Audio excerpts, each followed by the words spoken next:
여러분 안녕하십니까? 대구 경북을 대표하는 시도 때도 없는 뉴스 송보입니다. 오늘의 주요 뉴스입니다. 이준석 전 국민의힘 대표가 오는 26일 이준석계로 꼽히는 천하람, 허은하, 김용태, 이기인 등 천하 용인과 함께 대구를 찾습니다.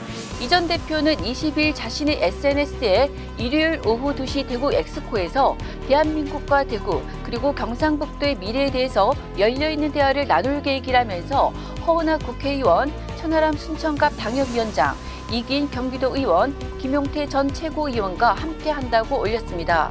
방문 목적은 신당을 추진할 핵심 지역인 대구 경북에서 지지세를 확인하기 위해서인 것으로 보입니다. 삼성은 22일 KT 위즈 마무리 투수 김재윤과 FA 계약을 체결했습니다. 계약 조건은 4년간 계약금 20억, 연봉 합계 28억, 인센티브 합계 10억 등 최대 총액 58억 원입니다. 김재윤을 품은 삼성은 이날 진행된 2차 드래프트에서도 LG 트윈스 자완 투수 최성훈과 키움 히어로즈 우완 언더 투수 양현, 유틸리티 내야수 전병우를 지명했습니다. 경북 구미에서 6개월 된 영아의 눈이 부어오르고 멍드는 등 아동학대 의심 사건이 발생해 경찰이 수사 중입니다. 경찰에 따르면 지난 16일 새벽 구미에 사는 20대 부부로부터 생후 6개월 아이가 지인에게 폭행당한 것 같다라는 신고가 접수됐습니다.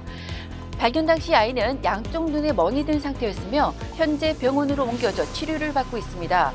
경찰 조사에서 이들 부부는 함께 사는 남편 지인 B 씨는 영아 부모를 아동학대 행위자로 지목한 것으로 전해졌습니다. 22일 대구교통공사에 따르면 지난해 도시철도 내 부정승차 단속에서 1,757건이 적발됐습니다. 지난해 부정승차를 적발해 걷어들인 과태료만 5,200여만 원에 달합니다. 대구도시철도 부정승차는 매년 증가 추세입니다. 2020년 875건이었던 부정승차는 이듬해 1,314건으로 늘었습니다. 올해도 9월 말 기준 1,383건의 부정승차가 발생했습니다. 연료비 증가에 부정승차까지 기승을 부리며 대구도시철도의 재정난을 키우고 있다는 지적입니다. 22일 종로학원은 의대 모집 정원이 4,000명 증가하면 의대 준비생은 올해 9,532명에서 22,175명까지 늘 것이라고 전망했습니다. 올해 의대 준비생 수는 전국 39개 의대 수시 지원자 수 57,192명을 수시 지원 가능 횟수인 6으로 나눠 추정한 수치입니다.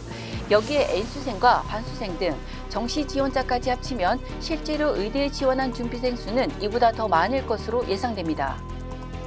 개 식용이 2027년부터 금지될 것으로 보입니다. 정부 여당은 지난 17일 동물보호단체와 함께 개 식용 종식을 위한 민당정 협의회를 개최했습니다. 6개월의 준비 기간과 3년 유예 기간 등을 거친 뒤 식용 목적의 개 사육, 도살, 유통 판매를 단속하는 것이 골자입니다. 위반할 경우 최대 3년 이하의 징역 또는 3천만 원 이하의 벌금이 부과됩니다. 야당도 개 식용 금지를 당론으로 채택하는 등 법안 통과가 확실시되는 상황입니다. 23일 대구와 경북 지역은 낮 동안 포근한 날씨가 이어지겠지만 늦은 오후부터는 다시 기온이 내려가겠습니다. 갑자기 추워지는 날씨에 건강 잃지 않도록 각별히 유의하시기 바랍니다. 미세먼지 농도는 보통 수준입니다. 지금까지 11월 23일 목요일 영남일보 시도 때도 없는 뉴스였습니다. 다음 시간에 뵙겠습니다.